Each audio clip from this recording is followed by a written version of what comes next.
Hello,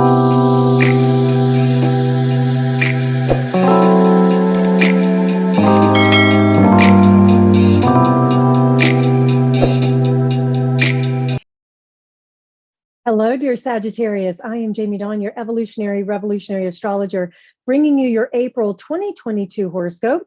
And we start the month with an Aries new moon right at the first calendar day of April. And it is going to be canoodling with Mercury and Chiron. And this is affecting your fifth house of pleasure, of self-expression, of children, anything along those lines that you may be setting intentions or finding a new passion with how you can have greater pleasure in your life. But you may have to deal with some form of wounding or something from the past that needs to be revisited so that there can be some healing that takes place around it and some communication or a short trip somewhere in order maybe to visit family or to visit something with your children. It could also be that you just get away for yourself so that you can find that who am I truly in my own unique way, my own independent way, who am I at the true nature and the true core of myself? And going somewhere that gives you some pleasure can help you to have inspiration if you feel like you've lacked some of that. We do also have Mars canoodling with Saturn on the 4th of April, and then Venus moving into Pisces on the 5th. And this is going to be affecting your 4th and 3rd houses as well. So this 3, 4, 5 houses are going to have some pretty good emphasis for you this month. And also Mercury will enter Taurus on April 11th, activating that 6th house and giving it a little bit more conversations and decisions around your daily health routines, your work, things like that. But I want to talk about this first week of April because it's got such movement with some power planets like Mars and Saturn. Now, granted, Saturn is a social planet, and yes, Mars is our planet of drive and passion and sex. And so what we may find here with this particular transit is that in this 3rd house, there could be a lot of conversation that you're trying to get out, but yet you can't yet. It's sort of like driving with the brakes on. That's a very common theme to say with Mars and Saturn here. It also may be where you have some ideas and you're trying to get some things done, but you're getting blocked at certain corners. So remember that when these obstacles may appear, it's an invitation to think out of the box, think differently, to come up with some new ideas.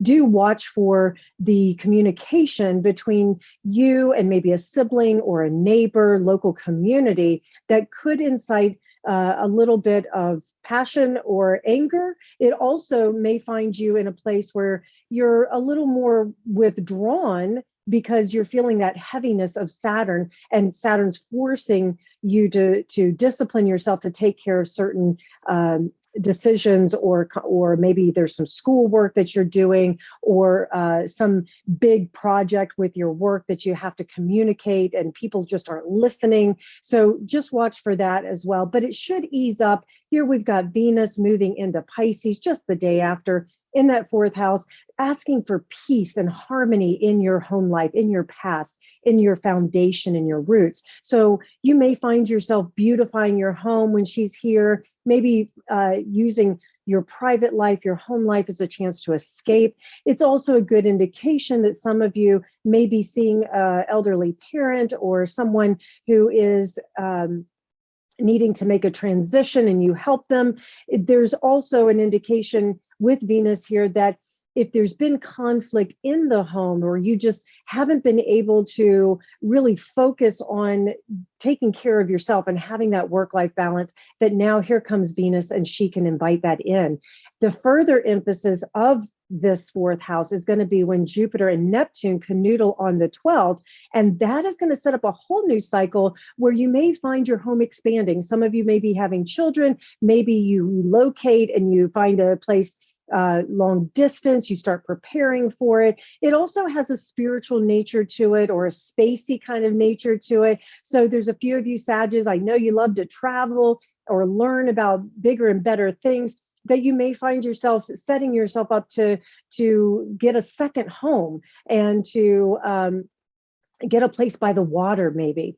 I will say a couple of you Sages will most likely use this energy to release something from the past and expand your horizons, expand your home life, where maybe you sell your home and move in with your beloved if you're dating somebody more seriously, or if you are in a bonded relationship that you decide you want to upgrade your home. There also is an indication that you may bring in a family member to take care of them, or someone from your past that needs some extra help and can maybe pay. Let's say, for example, you're looking to add someone to your home that can help pay rent. That's one example, help pay the mortgage. There's another indication here for that. Mars will enter Pisces in that fourth house, again, activating it. That's on April 15th. Mars in Pisces is a little more passive here, and definitely is driven to be of great service. And so you may open your home up to be of service for others. There's a few of you Sages who are really working with Ukraine and giving some relief efforts. You may find them coming to you, or at least you having some drive to be able to go and help them in some way. Also, with Mars sitting here in this fourth house, you could be really passionate about and protective of your home. Because remember, Mars is the protector of the community in Roman mythology. And so you may have to protect your home here, and you can do it through some illusion. You could do it through peaceful talks. This is also with Venus and Mars here in Pisces. A lot of peacefulness can settle into the home, and you may have to negotiate with somebody during this time. There's a full moon in Libra, which is why I'm pointing to that negotiation. This is in the the 5th and 11th house activation. And so what you may have to do is release somebody who has been causing a little issues in your life, and be able to say, you know what, I'm going to do my thing, and in my own way, I'm going to own it. And let's find a way in which we can either compromise or peacefully walk away from this relationship. There's also an indication that a few of you may come to some information around a friend or a group that you belong to that brings something to light, and you decide, you know what, this is a good thing that I want to add to my social calendar, and I want to be able to support this friend or this group and get more involved. There's also a good indication that you may expand your social circle and get very social during this time. And then we've got Mercury canoodling with Uranus right after this full moon, sextiling Venus, which is indicator, and this is your 4th and 6th house, that you may receive some good news about some work that you're doing or a daily routine that you've taken on that benefits your home. Or there may be some good decisions that you make where you finally get that raise, or your coworker is singing your praises, and maybe vice versa, and it becomes this real mutual respect and bond that you guys can have and enjoy. There's also an indication here for romance that you may decide to make a change in your home. You may suddenly come into the financial pieces that you need in order to make that happen. It may be a financial decision in which you have to make that choice, but you set up a new daily routine with someone or on your own.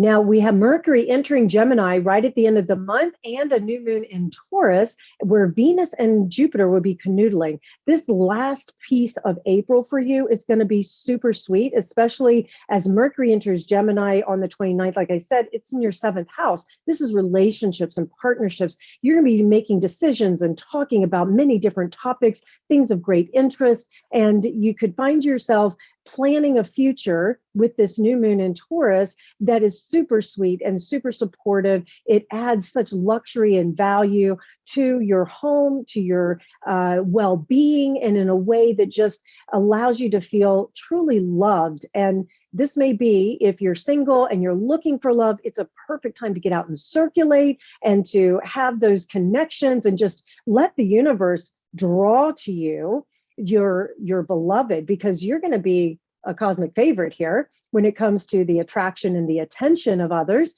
because you're going to make them feel like they're at home. You're going to make them feel as if they're safe with you. And If you're in a bonded relationship, this is a beautiful time to spend time together, maybe quietly or doing something that you love, getting away for a trip that just bonds you. And it's just super romantic. So get out, be romantic with each other. Just give yourself permission to talk about all kinds of topics that interest you, and that can deepen the bond that you guys have as well.